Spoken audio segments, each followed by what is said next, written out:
You know, despite how hyped I am for Sun and Moon, I gotta say I'm pretty disappointed with the Sun and Moon reveals in this month's issue of CoroCoro magazine.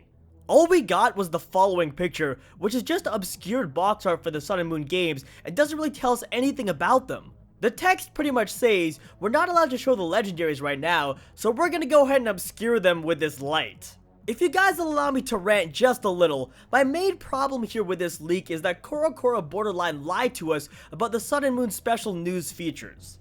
For those of you who don't know what I'm talking about, last month the magazine claimed we'd be getting special Sun and Moon news features every month, but we basically got nothing in this issue.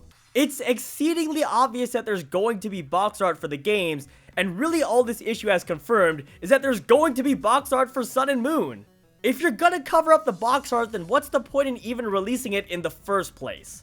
All I'm trying to say is that we didn't actually learn anything new from this, so while I wouldn't say I'm mad, I'm just a little bit let down. At the same time though, it's not really that big a deal in the first place, since I'm sure we're gonna start getting much bigger news updates in the future. Speaking of the future, this time around CoroCoro has promised that we're going to get, and I quote, a huge scoop on Pokemon Sun and Moon next month. With regards to my predictions for this, I think there are a couple of different possibilities. The first and most likely possibility is that the box art for the games is actually going to be completely revealed and we're going to see the Legendaries for the first time. The reason why I say this is considering they released obscured box art for this issue, it would make a lot of sense if they followed up on that with the actual box art in the next issue. Another almost as likely possibility is that we're going to get some details on the starters. Now, I personally wouldn't bank on them revealing box art and starters in the same issue, so perhaps they're just going to give us one of the two, but I suppose getting both isn't entirely out of the question. The final thing I could see them discussing is the game's release dates, which is actually something I'm surprised they haven't announced yet, given that X and Y's release dates were actually announced fairly early in the year.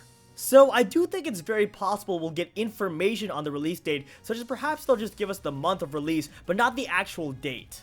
Summarizing here, I think the next issue will contain release date information and information on the Legendaries and the box art or on the starters. The last thing unveiled in this month's issue was the typing of Gianna, which is actually something I was eager to learn about. It turns out Gianna will be a Steel and Fairy type, which isn't exactly all that surprising given all the Diancie theories about it, but it's still good to get confirmation. One rather weird thing about all of this though, is that Gianna's type was announced in the movie section of CoroCoro. So a couple of people have been theorizing that Gianna is going to be a movie exclusive, similar to some of the old theories that the Zygarde forms are anime exclusives. I personally don't believe either of these theories, but I will say that I'm going to be hugely disappointed if they turn out to be true. And that actually pretty much does it for the Pokemon Sun and Moon news for this month, guys. Not gonna lie, I'm a bit disappointed, but hopefully things will start picking up in May. Well, alright folks, that is pretty much going to do it for this video. As always, if you enjoyed or if you found this video informative, be sure to drop me a like down below and subscribe to my channel if you haven't already for more Pokemon videos in the future. Also, be sure to let me know your thoughts on this news down below. Are you guys disappointed like me, or are you pretty satisfied with what we got? Otherwise, I hope you all have an awesome rest of your day, and I will see you in my next video.